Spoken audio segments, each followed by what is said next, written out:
On this episode of the Solar Freedom Podcast, we spoke with a church in Riverside that went solar recently. And for them, they got solar not just for the dollars and cents, but also because it helps them to fulfill the spiritual mission of their church. We also spoke with a solar owner in Sacramento who believes that her solar and everyone's solar is the people's technology. Tune in for this and more. Ready, set. Welcome to Solar Freedom, your home, your roof, your power, your frontline resource for defending the freedom and independence of rooftop solar. I'm Dave Rosenfeld, Executive Director of the Solar Rights Alliance. And I'm Cailey Underhill, Advocacy and Development Director of the Solar Rights Alliance, where we put the power back in your hands by giving you the tools to fight back. So Dave, what's been on your mind lately? The thing that's been on my mind lately is that rooftop solar is unstoppable. Yes, we have been facing challenges. Yes, we will continue to face challenges. But the reality is that 60% of California's 2 million rooftop solar owners are middle and working class people, like who are literally that. And not only that, but it also includes the institutions that serve everyday people, like churches and schools, farms and businesses. And the thing that I just keep thinking is like, they can't stop us. They can't stop people from putting solar panels on their roof. The utilities product is only going to get more expensive. And I believe the government is going to continue to be completely ineffective at reining in the utilities. I just don't trust that the government's going to be able to solve the problem. Nobody's coming to save us. And so consumers are basically going, I'm going to save myself. I'm going to put solar panels on my roof and make my own electricity so that I don't have to buy as much from the utility. And solar just continues to get cheaper. It's still too expensive, but it's getting cheaper all the time. And the same thing with batteries. So I think as long as we prevent the utilities from literally stopping you from putting solar panels on your roof, the future is bright. This is going to get cheaper. More and more people are going to get it. And they just can't stop us. Like, consumers are doing this and they're going to keep doing it because people are always going to fight for what's right for themselves. They are always going to do what's best for themselves. And the utilities and the government that regulates them does not have their best interests in mind. And so I'm actually quite optimistic, despite all the nonsense that we've had to deal with and that we will continue to deal with. Yeah, I mean, we're optimistic people and we like working with optimistic people. And I think one of the things that we don't hear a whole lot about is exactly what you said, all the different types of roofs that can have rooftop solar. And one that I think certainly flies under the radar is places of worship, which are everywhere and have big roofs. And so no matter what your, status, denomination, what have you, I think we can all agree. These are rooftops. And just like rooftop solar on a home, when you put rooftop solar on a place of worship, it benefits everybody because it keeps the cost of the grid for everybody less expensive. And we know from new data that there's an actual price tag to that. In 2024 alone, rooftop solar saved $1.5 billion for every Californian, regardless of whether or not we ourselves had rooftop solar. So we have some... Thank you, rooftop solar owners. You all are killing it. You're doing a great job. You are reducing the cost of the electricity system for everybody, in addition to protecting yourself and your family. You are the heroes of this story. And we're really excited to talk with our guests today, who are folks who fought really hard to get rooftop solar on their place of worship. So we're really excited to have them on today. We are really excited to be joined today by Mother Cailey Grace Kurtz and Steve Slaten from the All Saints Episcopal Church in Riverside. These guys recently led an effort to put solar on the church. Cailey was down there to help them celebrate all of this. It was a real process, and we had a front row seat because we were working with Steve and with Mother Cailey Grace as they were doing all of it. And it was a really cool thing to watch. And so we asked them to come on to the show so that they could talk about why they put solar on the church, how it's been working, all that kind of stuff. So welcome both of you to the show. Thank you. We're so glad to have you both here. And Mother Cailey Grace, I know when I got to meet you and see this awesome solar system in action, you said some things that really moved me, really resonated with me about not just how the rooftop solar would impact the building positively, but also how it would help with the many different programs that the church is a part of and helps to run and then gives back to the community. And I was wondering if you could just tell folks a little bit about that. Like what what are the positive impacts of this rooftop solar system? It was just so cool when I got to hear about it from you. I think the having solar rooftop has impacted our community in several different ways. First of all, one of the mandates that we have as people, faithful people, is to be good stewards of creation. And in today's time, this is how you be good stewards of creation. You leave it better than you found it, if possible.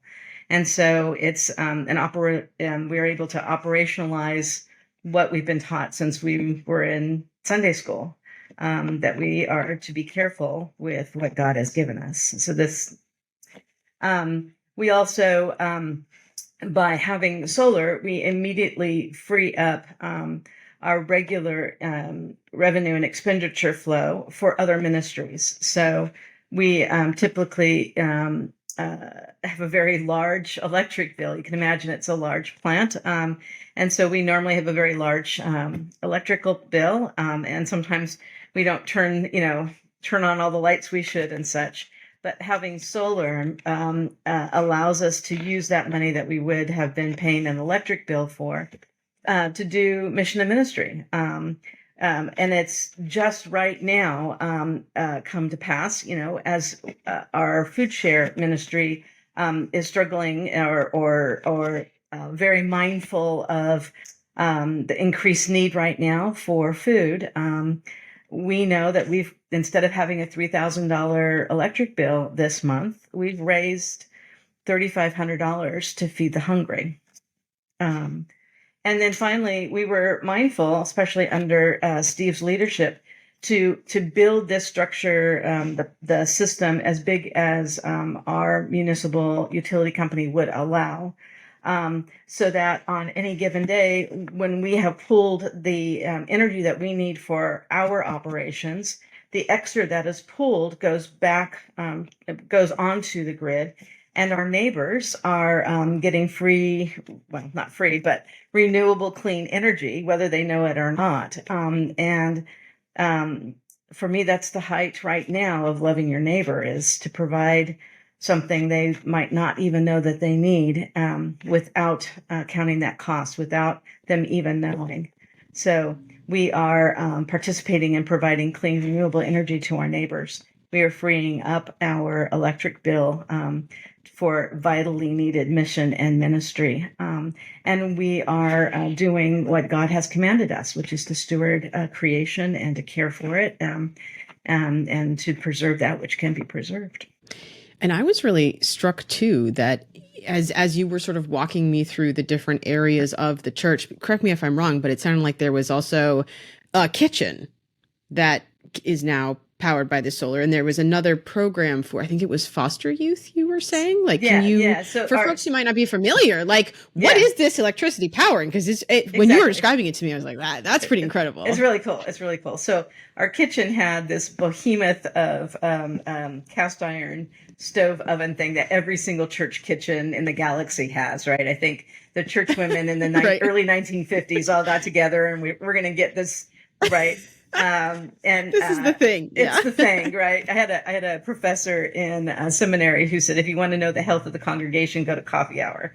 There you go. Because it is a community building thing, right? The kitchen and cooking and all that. But we had this behemoth of a cast iron, gas, inefficient, borderline on danger. I think Steve would say dangerous.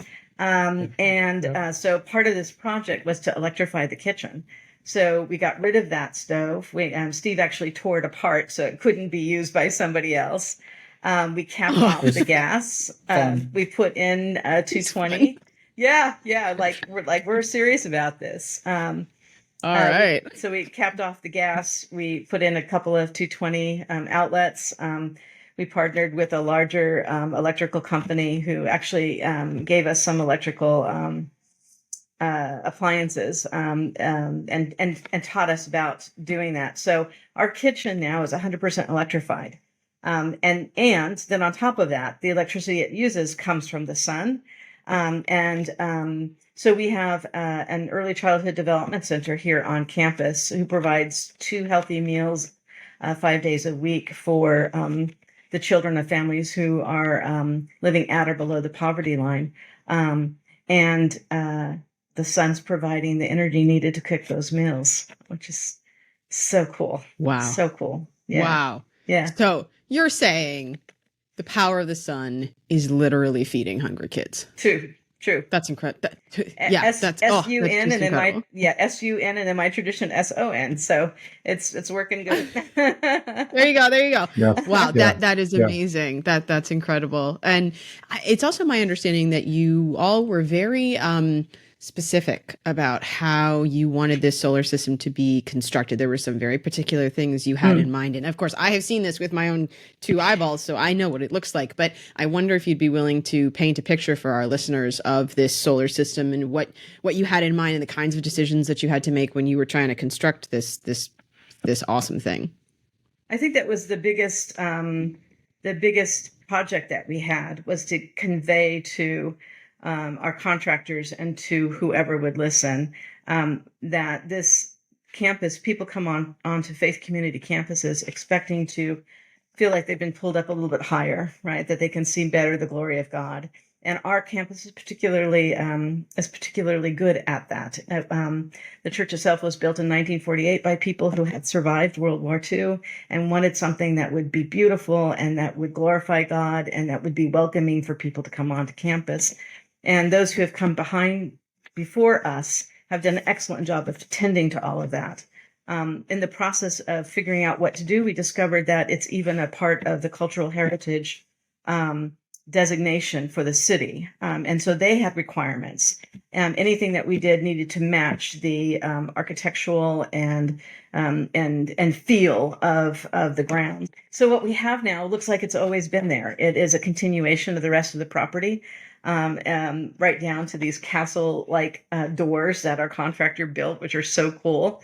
They're so cool, folks. They cool? It looks medieval. It does. It's so it does. Cool. Yeah. Well, and the thing is that our contractor, I think, just so got on program with us. By the time we got to that place where we're like, okay, we need a couple of doors, he's like, I'm so get what you need. I'm going to do this, and kind of took it home to us. I've got this. Yeah. And that's what he came up with.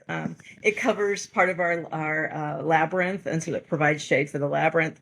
It connects into the playground, so the children can bring their tricycles out and run around in the shade. And, shade is a golden thing, especially here in Riverside. And it's an extension of our south wing. So you literally just keep walking. That night, Cailey, that you were here, we served 135 people dinner at sit-down tables underneath the pavilion that we built. Our fellowship hall, it's a tight squeeze to have 100 people sitting there. And so we have this outdoor space. That's an outdoor room. It's literally a room now that can be for small weddings and baptisms and receptions. And we had a Lantern Festival last week for All Souls Day. It was out there. So the structure is sturdy enough to hold the solar panels and beautiful enough to take people's breath away and know that they're standing on holy ground. I have to, Steve has been tenacious about this stuff and has stuck to it and explained it, and no, that's not quite it. And yeah. So Steve, as I understand it, this idea all started with you. And I am curious, how did it start? Why did you propose that the church do solar to begin with? Well, at the time, I was on the vestry, and in the Episcopal Church, that's the lay leadership, like the board. And I had a position that is known as junior warden, and that is building and grounds. And there came out an announcement that the Episcopal Diocese of Los Angeles, was coming out with a commission on climate change. And I was doing reading on the matter, and I was really concerned about it. And I asked Mother Kelly Grace about it, and she said yes. There's a national movement, care of creation, or creation care, and that just struck a nerve with me. How can we get involved in that? And I think I asked if we could, and she goes, by all means. What do you have in mind? And that kind of started the process for me and kind of lit a fire. It's, you know, I don't want to get too much into that, but it felt like it was something that I needed to do, that I really needed to, you know. I do know. I mean, Yeah. and I think we can get into it if you'd like. I mean, certainly personally, the some of the things that both of you have described, I experienced that. Like I see the sun as one of the many gifts from God, and it's there. Yes. Like it's been given to humans to harness, and we've invented through other gifts that God has given us the know-how to harness the sun, and we've been doing that for a long time. And it can do so much good when we accept God's gifts in full and then use it as a way to create more good. And so that was certainly part of my motivation to putting solar panel on my own roof. So I think what you're saying, I think speaks very deeply, certainly to me. I think it speaks very deeply to lots of people, whether it's the church doing it or an individual home. Well, I think there is altruistic as well as financial and just practical reasons to do something like this. The ramifications are great. When you start taking care of yourself or taking care of the environment and of nature, the payback is more than just monetary. Another thing about that time, I think I read or saw an interview with what's his name? He's a physicist all over the television. Neil deGrasse Tyson, Neil perhaps? deGrasse Tyson, yes. And he mentioned that if aliens were able to travel here, if they traveled here, they'd take a look around and really wonder. There's energy everywhere. Yeah. So yeah, I don't want to. Yeah, it was definitely something that I felt like I needed to do. So that's how I got started on it. Yeah. I'm feeling the calling as you both have described I try to it. avoid using that because it feels funny for me to say that. Yeah. Mother Kelly Grace will just laugh. At times I would come in frustrated with something and tell you, I'm not sure we're going to pull this off. We've hit this roadblock, and I'm not sure I can find a workaround. This is, I don't know what's going to happen with this project. And she would simply say, we've got to keep going. We have no choice. This is what we have to do. And so when your spiritual leader and the rector of your church that you love is telling you, don't back down, keep moving. Yeah. And that was enough to keep me motivated. There's a term that I hear for years in church leadership training. What is your BHAG? Have you heard that term, BHAG? What is your BHAG? Find your BHAG and go for it. And so BHAG is an acronym for Big, Hairy, Audacious Goal. So what is your big, hairy, audacious goal? And love that.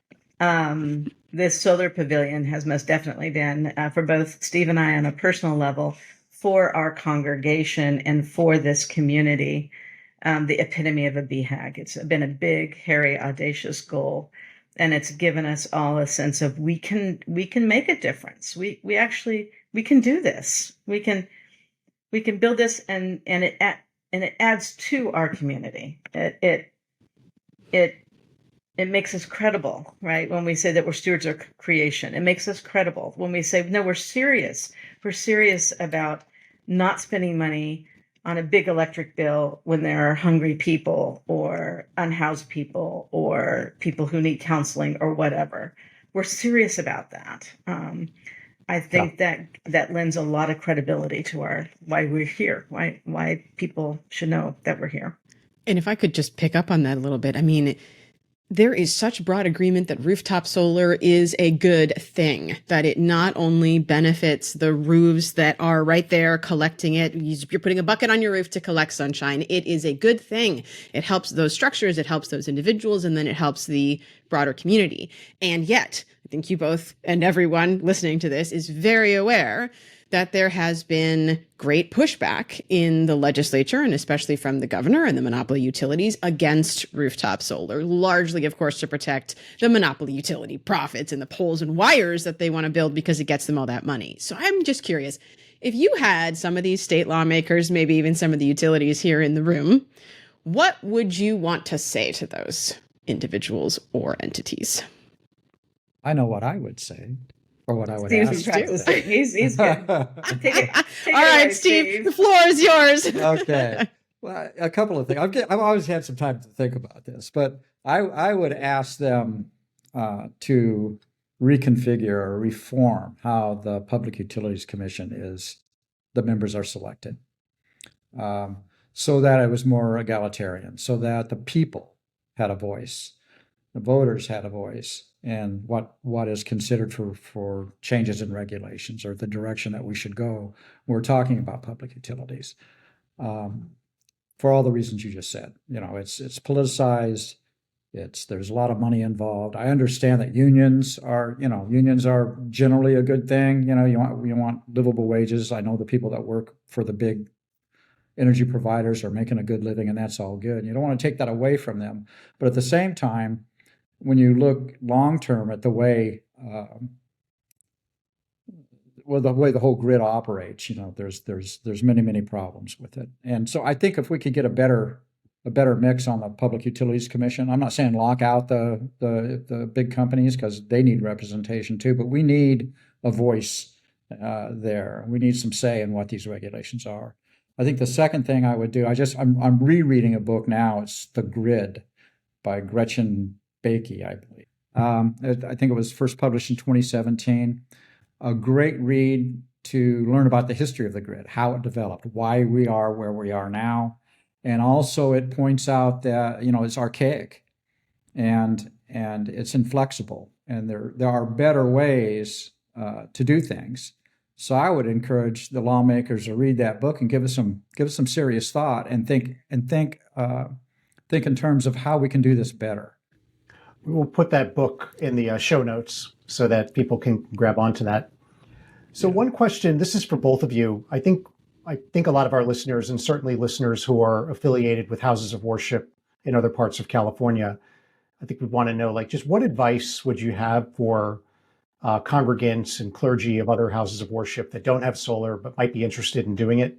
What are your hot tips of how to get started and how to think about it? We have both alluded to this was not a simple project. It's more complex than we thought.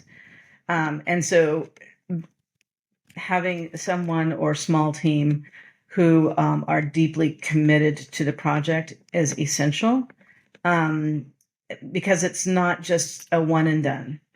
There's, monitoring the system and making sure everything is up and running on long-term situations. So, and tying it to your spirituality.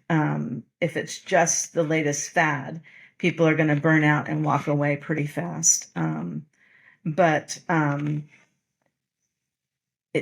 I would be hard pressed to find name a spiritual community that didn't understand the blessedness of creation and the essential role that humanity plays in taking care of creation. Are we paying attention to what is happening in our world today?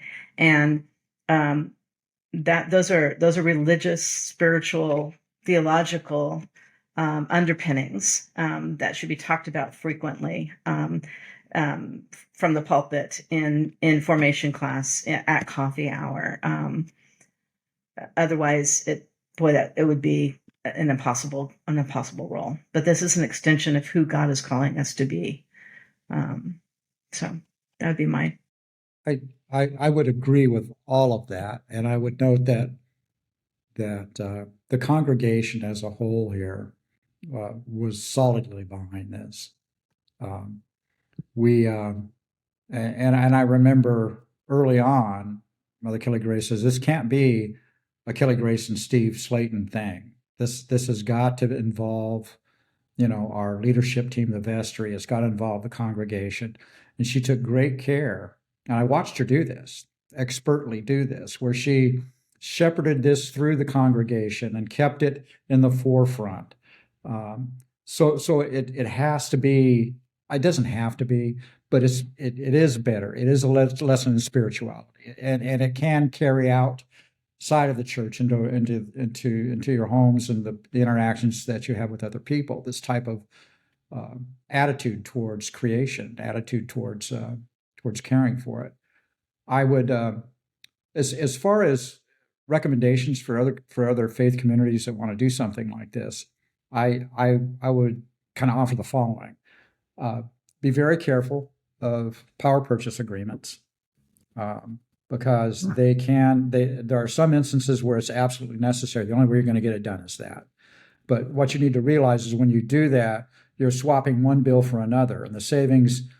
And they've got some really tricky ways of making you think that you're really coming out, just really, really well on this. But at the end of the day, you're paying probably twice as much, half again, or twice as much over a 20-year period, the life of the solar panels, as if you would have gone about financing it a different way.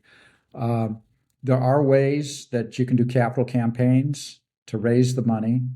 And many churches would not have, when we first started this, I tried to calculate how big of a system, to size a system within the parameters provided by the Public Utilities, RPU, Riverside Public Utilities, and our needs.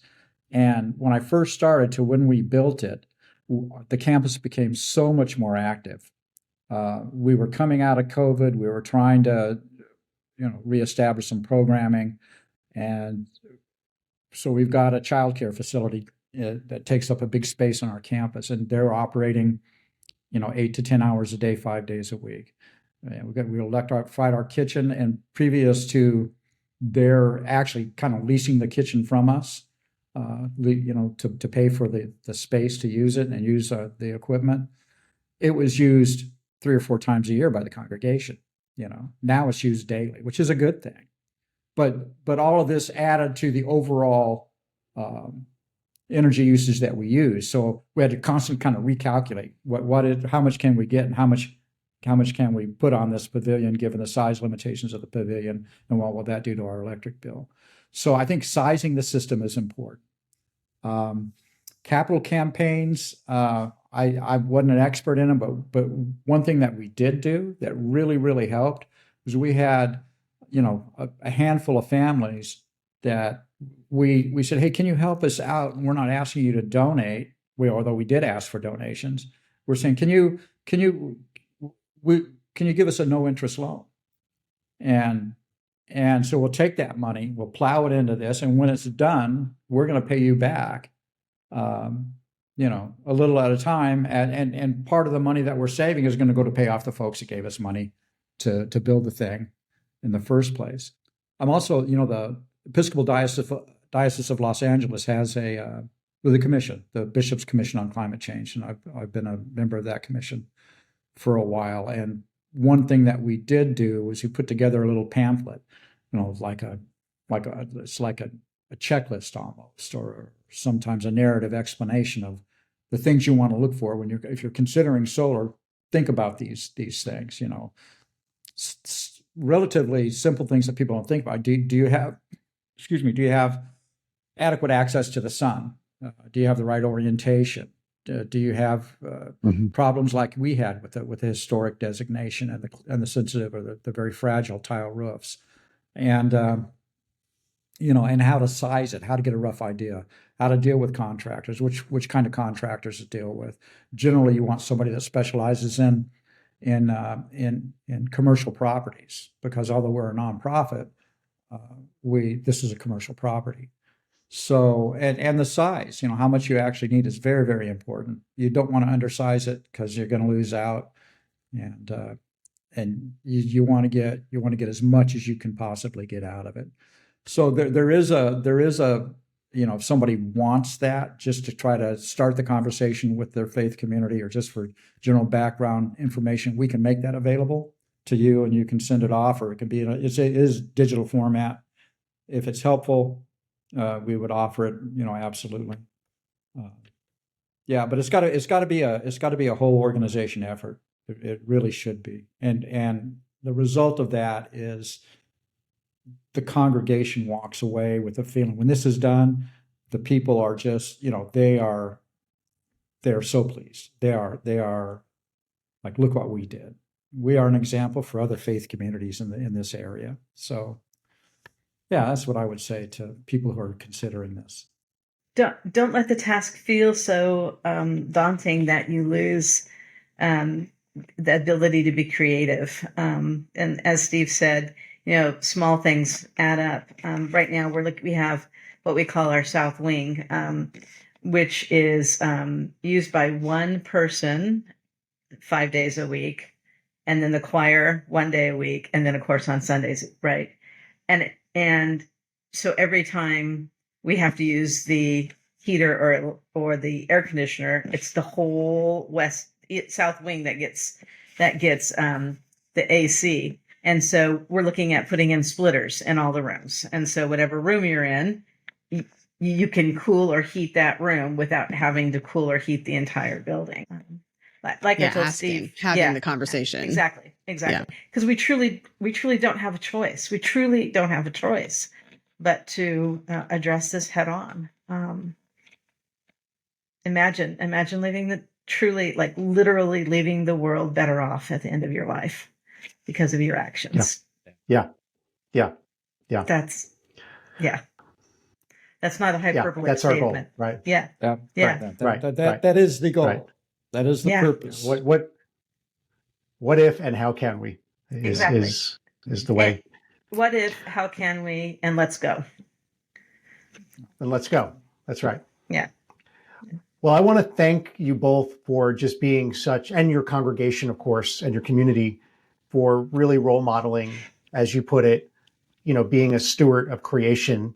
Mm-hmm. And as we're all kind of looking about and going like, how do we answer that call and do it in the right ways? You've, just really role modeled that. And so I thank you for that and for the advice that you've given to other faith communities and other institutions that serve everyday people in our communities like yours. So thank you. We look forward to hearing, the next steps and staying in touch as we go forward. Yeah, many thanks to you both, and major congratulations on this enormous accomplishment that then helps so many other people and so many other aspects of the community as well. Regardless of folks' denomination or participation, this is benefiting everybody in the whole area. Thank you. And we want to thank you because you were part of, the people that we kept bugging and say, how do we do this? How do we do that? And helped us change our vision again, into an advocacy. And so, your group played a strong role in it too. So please keep doing what you're doing. You were motivated. You to do what you're doing. Yeah. You were motivating. When you came out and we had that little community meeting, the community forum, that was motivational for me. That kind of lit a fire for me too. So thank you. Well, no greater honor than to be a cheerleader for some great people doing great stuff. So that's clearly some mutual feelings here. All right. Well, thank you. And until next time. Now it's time for Solar Heroes, where we recognize an awesome Solar Rights Alliance member and some of the great stuff that they've done. So Dave, who is our solar hero for this episode? Our solar hero for this episode is David. So in addition to having a great name, he also is an awesome activist in Southern California who has done a ton of stuff that has been really, really effective. Yeah, that's exactly right. When I first met David in one of our early campaign efforts in Long Beach, and we were asking people to sign a petition at this park. And I was working with a bunch of different volunteers. Everybody had a clipboard. Everybody was talking with folks who were in and around the park. And, we all have goals for how many petitions we're trying to get. And I was all excited because I had met my goal and all the other volunteers had as well. And here comes David over with his clipboard. And the man has pages and pages of petition signatures. So while I got 10, 15, whatever, he got 30, 40. And I was like, David, how did you do this? He was like, I just walked up to all of the people in the park. I was like, great. Well done. So that really, the success of that campaign rested in large part on David and folks like him who came out and were just willing to talk to people. And it's one of his absolute superpowers.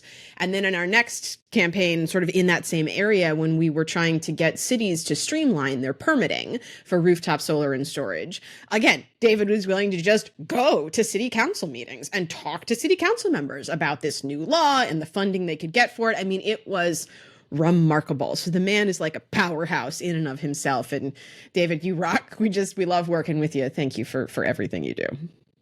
Yeah, David, I'll second that. I've been so impressed with the work that you do. So thank you. Keep it up. And for everyone else who's a really top activist out there just doing things, keep it up. This is what the Solar Rights Alliance is you, people like you who are doing all this work. So we're very grateful to you, and onward and upward. And now let's check in with the Action team. Dave, what's the latest over there in the Action Center? Well, we're a little bit in between fights right now. We just fended off a major attack on your solar contracts. Yay. We expect that there will be more attacks as we go into 2026. Boo. We also have some really exciting ideas about how we're going to expand rooftop solar in 2026. And we're going to talk about that a lot in next month's podcast. But in the meantime, as we're in these autumn months, one of the top things that you can be doing is encouraging people you know who have solar, or maybe even people you don't know but you live near in your neighborhood who have solar, to sign up with the Solar Rights Alliance. And they can sign up using the link that's right here on the screen, solarrights.org/signup. Recruitment is always really important. And this is a good time to be recruiting. I always say that the measure of a healthy organization is the degree to which everybody in the organization is always recruiting all the time. We're a very healthy organization of 150,000 solar owners from across California, but we need to be bigger. And when we're bigger, we're stronger. And you can help do that by even recruiting 1 or 2 more people to sign up on the list and encourage them to take action. So I hope that that's what you do this month, and we'll be back next month with more actions that you can take. And for folks out there who are wondering whether or not it really makes a difference if you share this sign up link with somebody else, consider that psychology tells us that most people don't take action because they think somebody else is. That's not what's happening here. We, as Dave just said, are as strong as we are, and we can be stronger when every single person shares this link with at least one other person. So please don't assume that somebody else is going to do it. It's you. You are the Solar Rights Alliance. We are the network of solar users and solar supporters across the state of California. It's us. And we are as strong and as powerful as we decide we will be when each of us takes individual action. So thank you to everyone who has shared this sign up link. If you already have, please do it again. If you haven't, please do, because it's us. And it's important to take a moment to remember what we're all fighting for, the basic right to make energy from the sun in California. So we had an opportunity to chat with a solar user in California as part of what we call Solar Voices. So Dave, who do we get to speak with? Yeah, we're going to talk with Fatima in Sacramento. I've known Fatima since 2019. She's awesome. She has solar. She has done a bunch of things in her community to try to promote not just solar, but actually more self-reliance. So she's actually run for office, came very, very close to winning a seat on the SMUD, Local Municipal Utility Board. Before that, Fatima actually organized a campaign in her neighborhood to change the laws that would allow people to literally grow food in their front yard, which the laws didn't allow them to do. So I was always struck by Fatima's just complete focus on the idea that like self-sufficiency is really, really important. And empowering people to do that is one of the best things you can do. So we're really excited that we had this conversation with Fatima. Fatima, welcome to the podcast. Hi, thanks for having me. We're excited to have you on. And you want to start by maybe telling us a little bit about like why you got solar, you know, how solar has been a thing for you, just all that. Yeah, absolutely. Yeah. So I guess I should just start with a couple of things that I think are really important to know about me. Well, first, I'm an immigrant and I was raised by a single parent. I'm the 5th of 6 children. And so, you got to just be really mindful of resources when you don't have any or that many. And so growing up in poverty, yes, like paying the light bill was a struggle. Sometimes you lived without the lights on, right? And just growing up, I just remember I was like, why is my SMUD and PG&E bills so much, especially in the summer and the winter time? Like, I feel like all my money would just go towards those 2 bills, right? Which was like ridiculous. And so, yeah, I just remember paying like maybe hundreds, sometimes maybe upwards of thousands, right? If you left the heater on or the AC on or, whatever. So I think for me, So yes, I rented. I was a renter, and I rented this really old house, very inefficient. And I live in an older part of Sacramento, and it's kind of, just how do I say it nicely? There's a lot of slumlords who don't take care of their properties, and so that actually makes tenants have to pay more just to live and be comfortable in their living spaces. And so I guess for me, like, that's the backdrop, right? Of just like tired of paying Yeah. these really expensive bills. And then I'm from Pakistan. And so every couple odd years, 8 or 9 years, I would go and visit family members in Pakistan. And uh you know, there's this thing in Pakistan called load sharing. Okay. And what that means is that, like, every 3 hours, your power is going to just be turned off, kind of like rolling power outages, right? And again, it could be in the summertime where it's 12 o'clock and guess what? All the power just went out. And now you're just sitting in the hot, dark room sweating for who knows when the power will be turned back on by the government or whoever the powers that be. And if you don't have a generator, you're just going to suffer. And if you got food in the fridge, it's probably all going to go bad. So I come back, to California. Here I am in Sacramento, California, and I became a homeowner in 2016. And when I became a homeowner, the home that I now reside in, at the time there was a program where they were like, hey, it was a new community being built. Half of the homes were affordable housing, and that's the only way I was able to become a homeowner, first time homeowner. But they said, oh, there's a program right now where you could get solar on your roof. And I was just like, that's a no-brainer, right? Like, yes. A, thank you for offering, and B, yes. So I started with, I believe it was 8 panels. So it was 8 panels that came with the home. And I knew, so this is 2016, I knew I was going to get an electric car too. So again, so I was already like kind of like forecasting of like, I know I'm tired of paying for gas. I need an electric car. I need to Wow. produce my own energy. And I was already producing my own food. So again, if you know me, you know the work I've been doing around how important it is. Like, if you don't grow your own food, you don't eat. Well, guess what? Now it's like, if you don't produce your own energy, you may not be able to be comfortable in the summer or winter, and you may not have enough money to eat because now all your money is being spent on your electricity bill. And so Yeah. I've even kind of, talked to some of the elders, and they're like, look, you want to help me lower my blood pressure? Help me lower my electricity bill.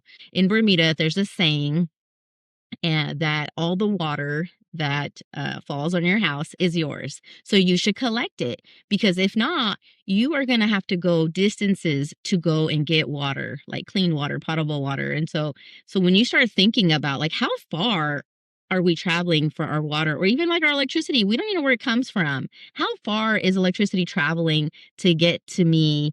And what are they using? I don't know. Now they're about to gobble up pristine nature preserve area right now, right, to build a solar farm. But how dumb is that when I could just have solar on my roof? And so I guess for me now, so that was 2016. I had 8 panels.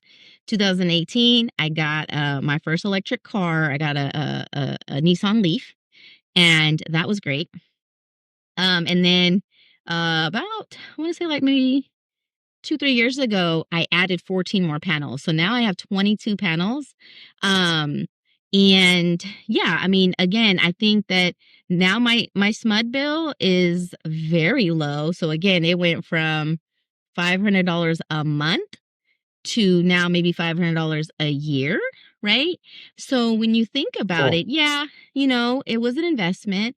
But again, solar is the people's technology. And I think that we could be so much more resilient, and we could just be better stewards of our precious earth and precious resources, and power and electricity is one of them. And so for me, now, like, I have a few neighbors who also were like struggling. The number one bill that, like, the neighbors I talk to, they struggle with is their SMUD bill. They're like, oh my gosh, my SMUD bill is like $3,000, or oh my gosh, my SMUD bill is like $600 this month. So when I think about what I've been able to do and like what would it mean for us to plan for the neighborhood and understand like, well, how much electricity does my neighborhood need or do I need? And I've actually been doing it. And I'm like, yes, the power does go out sometimes. Like, could I get some of those power walls or how many of those do I need to be more self-sufficient, right? Like, how many gallons of water fall in my house that I could collect, right? How much food can I produce on the square footage around my house, around my neighborhood? So I think that from a self-reliance and a resiliency climate kind of standpoint, solar just makes sense. Yeah, I love hearing when you talk about this because as we were saying in the beginning, like, so much of it is you've seen what happens when you're a victim of Hmm. either the monopoly utility or an inept government that can't keep the lights on, as in the case of Pakistan. Um, you know, and so it just makes so much sense to me that where you can to just Yeah. take matters into your hands. And like, I think I've heard you say this before, like, it's not just Yeah. about protecting yourself. Of course, it's about protecting yourself and your family. But when you are able to become more self-sufficient, make your own energy, catch your own water, grow your own food, at least to some degree, that benefits the community as well, right? Like, I mean, Yeah. it's not just helping yourself, you're helping other people by doing that. Absolutely. And I don't know if you've seen this documentary. It's called 2040.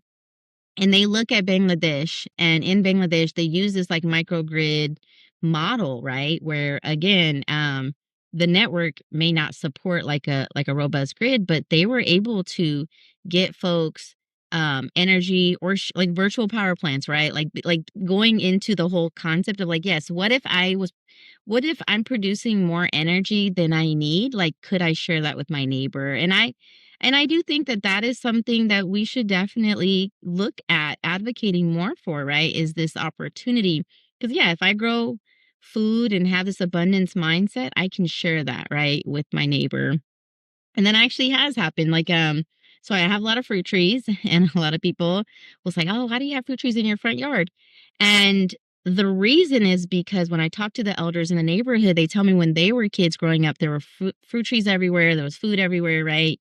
Sometimes people will say, "Oh, well, who's going to eat it?" I'm like, "Well, it's like wild animals and humans, right? Like this is for everybody." And so, same thing with solar, right? I'll continue to say the sun belongs to everyone, right? And this is the people's technology, and solar really needs to be accessible, affordable, and quite frankly, it is.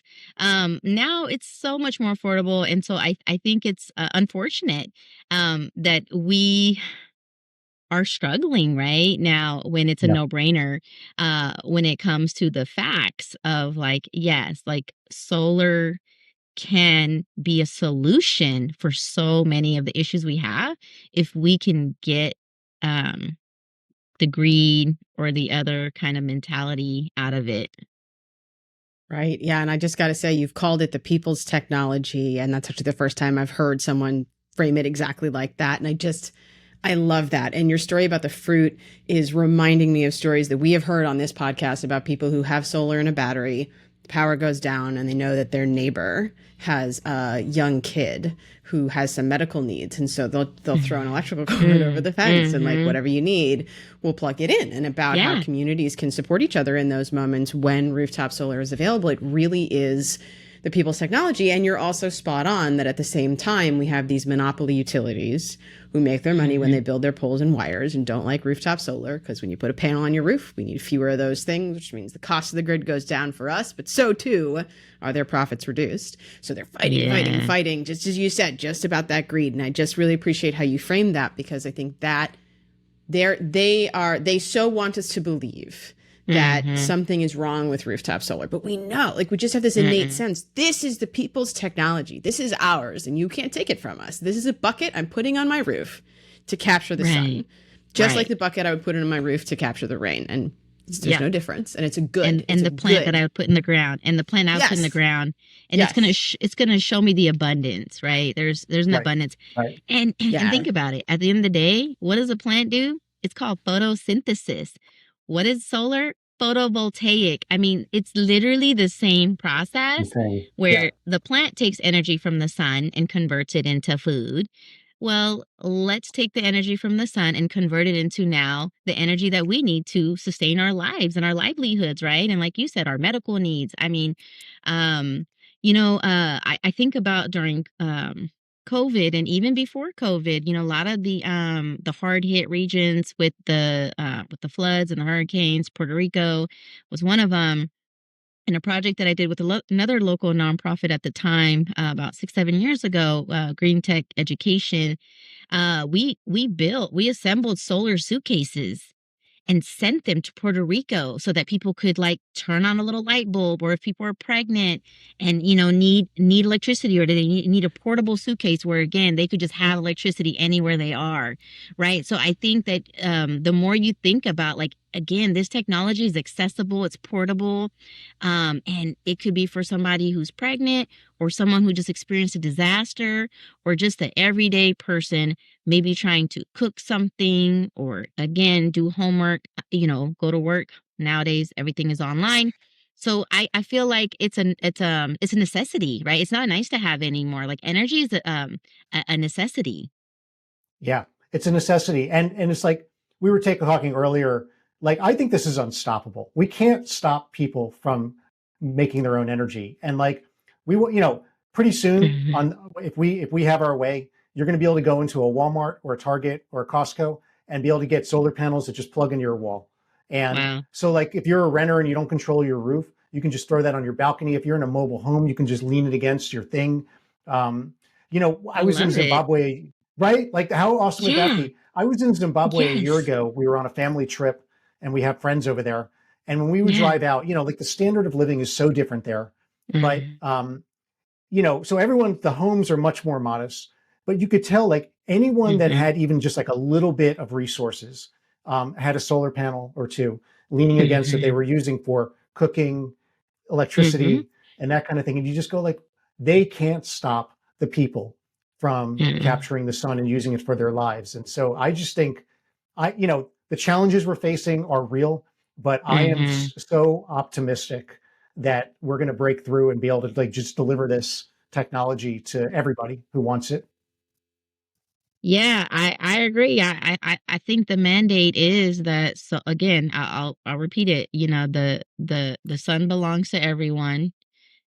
Solar is the people's technology, and so that means that every single rooftop deserves, needs, uh, a solar panel. Like right now, not yesterday, but like, well, maybe yesterday, Now, not tomorrow, today, right now. And even me. Okay, I have 22 panels, but I'm like, can I build how many can I build a structure in my yeah, yeah, backyard, and how many yeah. more panels could I get?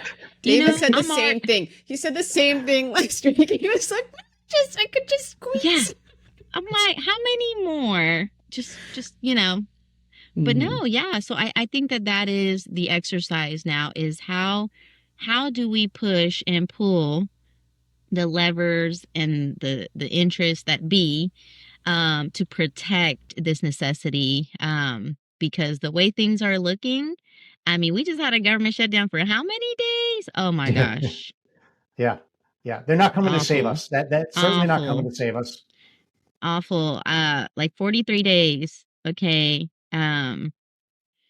Yeah, no, it's awful. And again, I see solar as like the answer. It's been the answer for me, for my family, and I see it with my neighbors now. The person I told you about, whose bill was upwards of $600,000, got solar panels immediately because she knew I can't keep affording this. So, Yeah, yeah. Well, is there anything else that you want to say, Fatima, to the world out there? yeah, I mean, I guess what I want to say is a couple of things. The first is that it's important, right, to continue to advocate for solar and our right to produce our own energy, right? Again, it is really how we're going to reach and achieve all of our self-reliance goals, climate resiliency goals. And then the other thing, I did just get a new electric vehicle. So I got to tell you, because I heard those rebates were about to expire in September, which they did. And I'm sad about that, but we'll wait 3 to 4 years. Hopefully they'll come back. But I got a Ioniq 9 2026. And I've been hearing about these new cars that can do this like bi-directional thing. Mm-hmm. Okay. Mm-hmm. Which I'm like super fascinated about because I'm like, oh, wow. So are you telling me that if in a power outage, my car could charge my home or because right now, like my home charges my car or whatever, or my solar panels, but whoa. So Yeah. yeah, if you know anything about bi-directional or like the companies that are getting to that, I want to know more about that. So yeah. On a weekly basis, I am checking all the websites What? of the companies that say that they're working on it, Nice. but they've been saying that for like 2 years. And Mm, like certainly personally, I'm very interested in that, and I know that you're not the only one. And so yeah, yeah. we're like, I mean, because for those of us that have an EV, an electric vehicle, like you have the gigantic battery sitting in your damn driveway. Like, why in the world would you not want to deploy that in Look. your time of need? Lastly, I'll just add that like I just went through like my own health issue, right? So I'll talk about it now, but yeah, like I have a 3-year-old, and so or she'll be 3 in about 2 weeks, but she reminds me of this journey I've been on is because when I got pregnant, like I found out that I had some health issues, underlying health issues. And the doctor's like, well, right now it's like precancerous, and we can't help you until you have the baby. So I went through the whole process of becoming pregnant, and then having gestational diabetes, having to inject myself with insulin. And let me tell you, being pregnant during a heat wave, and your AC goes out, oh, whew. Oh, it was ugly. I had to go buy swamp coolers, and I had a swamp cooler upstairs. I had a swamp cooler downstairs. Ugh, And I was just like that's miserable. miserable. Oh, Oh God, my I'm God. so So sorry. Yeah, it again, sucks. if you're a Yeah, child, like, yeah, so all I'm saying is if you're a child, if you're an elderly person, if you're a sick person, if you're a pregnant person, having like air conditioning and having the ability to afford it. And then, so those, like, so again, there's layers to this. And so all I want to say is that, yeah, I got diagnosed with, cancer in 2023. And I had to go through my own kind of process, right? Of, well, what am I going to do about that? And, I had a baby. So I'm like, well, I gotta take care of this new, person, this new baby in my life. And so, now to get back to work, right? 6 months in, okay, you go back to work. Now you're like, whew. I spent about 11 weeks going through chemo and radiation. My hair is growing back. But yeah, it was brutal. And so all I want to say is that it gives me a newfound perspective in life, appreciation in life, but also like this recognition that like when you're sick, you can't do anything, and it just becomes paramount. Like again, the yeah, need for access to again energy, because already now you're dealing with the compound effects, right? Of right. health You're, and you're, climate. Yeah, go ahead. Hmm. if you're sick, like you were, by the way, life, right? Blessings for life. It's just how wonderful, right, Yeah. to be here together. Hmm. Yes. So If you're thankful. sick, you have a child. Sometimes we have elderly parents. You Yeah. know, we need the electricity to be. It's not something that's going to raise our blood pressure, and we need it to work. Hmm. And Hmm. when either of those two things go awry, that's a medical issue as well. And Hmm. Hmm. you're describing your experience with that, and thank you for sharing it. Yeah. And so that, yeah, I think that really makes it very, very real. Certainly, as I'm hearing it. Um, yeah, Yeah. And you know what I think is a joke? I think it's a joke that like SMUD has these like I'll call them fugazi, like recommendations of like, oh, don't use energy from 5 p.m. to 8 p.m. Don't wash clothes and don't cook and don't do anything from 5 to 8 p.m. I'm like, that's dumb because I get off of work at 5 o'clock. So that's your peak hours? Well, guess what? Those are my peak hours too. Okay. So, yes, exactly.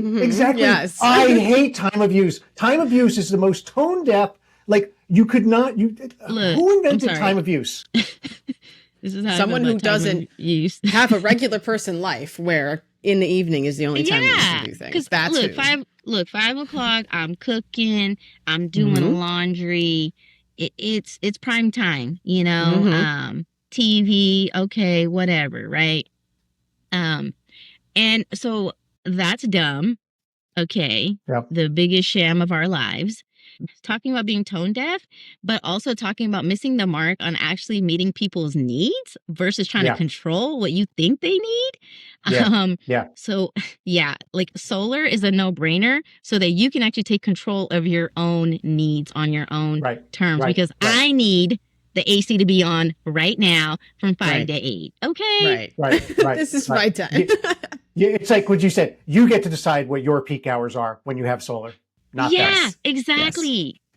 Yeah, you don't get to micromanage my life or control my life and then charge me triple of what you think I should be paying from 5 to 8, which again, that is the only time that I get to be awake and enjoy my home because I'm working or I'm sleeping or trying to get ready for sleep outside of those hours, right? So so again, so dumb. Trying to control people's needs. And that's what solar does, is it actually gives you the power to control your own life and your own needs on your own terms, so that you get to be comfortable and have a better quality of life. Woo, love it. Love you. It. Well, Fatima, thank you for joining this show. It's always a pleasure to talk about all this stuff. Always a pleasure. Such a joy. Thank you for having me. We'd love to hear your story and we'd like to answer your questions. So if you have a rooftop solar story to share or a burning question about rooftop solar, please call 619-292-8740.